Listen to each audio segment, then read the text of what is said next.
Many people around the globe are celebrating a Christmas, coming together as families and friends to spend time together. But there are other ways of marking the day too. Today we look at how those living in shelters celebrate Christmas. And Newzroom Afrika's Nqobile Madlala joins us now from the West Rand to tell us more. Nqobile, very good morning to you and a Merry Christmas to you as well. Tell us about the celebrations that are taking place where you are at.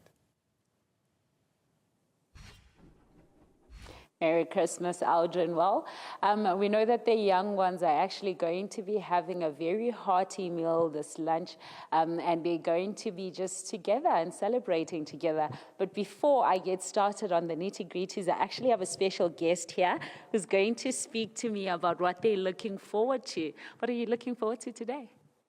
To have a wonderful Christmas. Mm-hmm. Yeah. And what else? To let everyone bless me. Tell me, what do you, to all the kids that are out there that are actually going to be celebrating Christmas, what do you want to say to them? You guys must have a wonderful Christmas. May God bless you. Oh, thank you so much. I want to bring in Gert now to speak to us. Gert, you get to celebrate these young people that may not particularly have families and so on. Take us through the journey that you have to deal with and how you assist. The children living in the child and youth care centres in the province are kids who are either abandoned, abused or neglected. We've got the privilege in Ikusasa, Bethany House and Tukva House, our three children's homes, to have about 150 children. And Christmas for us every year is bittersweet. Obviously, we do our best to have a nice Christmas, and we do a lot to make sure they've got presents and they feel part of the family, which we are.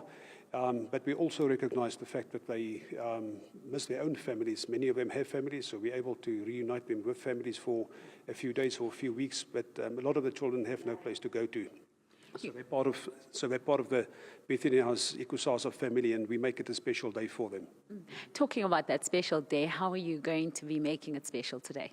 Well, we've got a lovely lunch every year. We've got a massive long table where we have approximately 150 children, and it's just a traditional day, spending time with the kids, making sure that they feel loved, they feel special, and that they know that they're part of the family, that they know that they are not invisible, that they're seen, that they matter.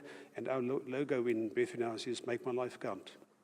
And whilst we were talking about that, there were issues earlier on this year about some of these youth care centres as well not getting assistance.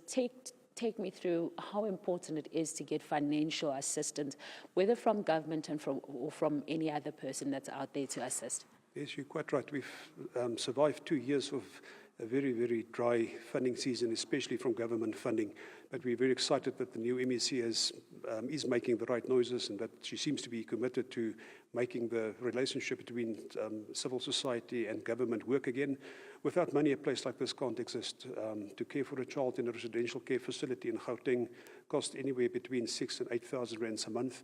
Government gives us 50% of that in form of subsidy, and we need to raise the rest of the money from corporate South Africa. And we're thankful to all the donors, government included, that makes it possible. Without the money, we simply can't give the children a holistic childhood.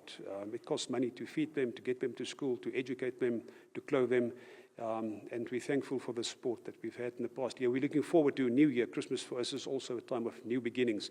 And we're looking forward to a new funding cycle with a renewed commitment from government to work with us and to assist us to make life for approximately 3,500 children in Gauteng who live in children's home a happy time, a good time, a successful time.